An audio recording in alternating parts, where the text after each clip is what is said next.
After deciding to leave, Rama, Sita, and Lakshmana began preparing for their exile.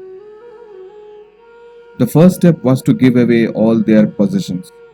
They handed out their jewelry, clothes, and valuable items to the poor, sages, and palace workers. They wanted to ensure everyone was scared before they left. Then they went to say goodbye to King Dasharatha. The king, once proud and strong, now looked weak and broken. When he saw Rama, Sita, and Lakshmana dressed and ready to leave, fresh tears filled his eyes. Queen Kaikeyi, still firm in her decision, stepped forward with 3 sets of simple clothes made from tea bark. "Since you are going to live in the forest like hermits, you must wear these clothes," she said coldly. Rama and Lakshmana quietly took the bark garments and changed from their royal attire. But when Kaikeyi handed the rough clothes to Sita, everyone gasped. Sita has grown up in luxury and had never worn anything like that. Tears filled her eyes as she held the bark cloth in her hand. Rama, seeing her distress, gently took the garment and helped wrap it over her silk dress with care and love. The scene touched everyone present. Sage Vasisht, the royal priest, stepped forward, visibly angry. "Enough, Kaikeyi," he said loudly. "This is too much. Rama alone is going to the forest. Sita is not bound by any oath. She will wear what she chooses, her silks and ornaments. She is his wife and will share his journey, but not his hardship, unless she wishes to. You have no right to demand otherwise." Kaikeyi remained silent and stepped back, unable to argue with the great sage.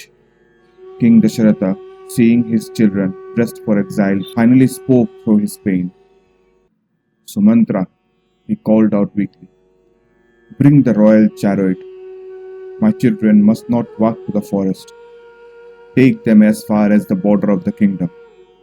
Also take the royal treasure with them so they don't suffer." But Kaikeyi interrupted again. "No," she insisted.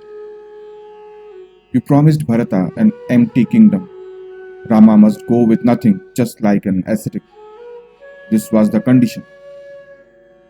The king cried out in despair and collapsed, too weak to fight her cruelty.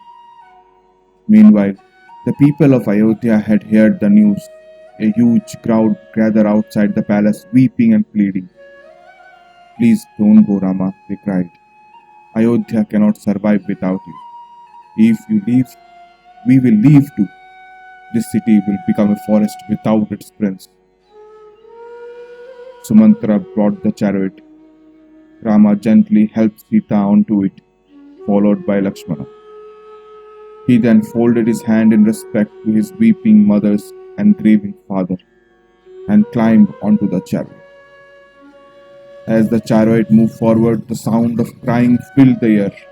The people ran after it, reaching out with their hands, shouting, "Stop, Sumantra! Let us see Rama one last time." Rama looked at the tearful crowd and turned to the Sumantra. "Drive faster," he said quietly. "I cannot bear to see their pain." Sumantra urged the horses forward and the chariot picked up speed, but the people continued to run behind, unwilling to let go. They followed the chariot far outside the city until they could no longer keep up. Back in the palace, King Dasharatha dragged himself to the balcony, watching the chariot disappear in the distance. As the dust settled and the chariot vanished from the view, he let out one final heartbreaking cry, "Rama." Then he collapsed, overcome by unbreakable sorrow. His heart, full of love and loss, could take no more. Ayodhya, once a city of joy, now fell silent in mourning. The prince was gone, and with him the light of the king.